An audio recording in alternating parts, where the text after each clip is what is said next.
नाशिक महापालिकेच्या आगामी निवडणुकीत आता एक मोठं राजकीय समीकरण बदलणार आहे. मखमलाबाद प्रभाग क्रमांक 6 मधील अनुसूचित जमाती महिला आरक्षण लागू झाल्यामुळे अनेक जणांच्या राजकीय आकांक्षांना धक्का बसला आहे.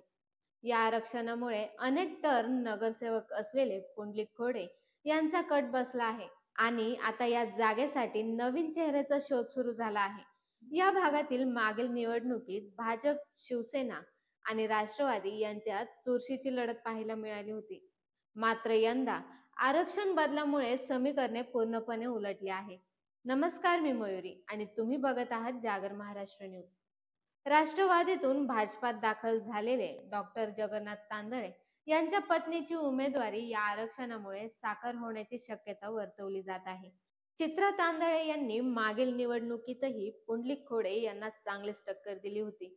त्यामुळे आता या प्रभागात अनुसूचित जमाती महिला आरक्षण लागू झाल्याने चित्रा तांदळे यांना प्रत्येक पक्ष त्यांच्या पक्षात घेण्यासाठी गळ घालताना दिसत आहे.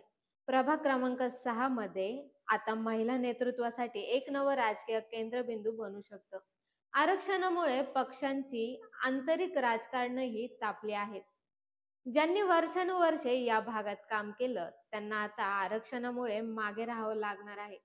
माजी नगरसेवक पुंडलिक खोडे यांचा कट बसल्याने त्यांच्या समर्थकांमध्ये नाराजीचा सूर आहे.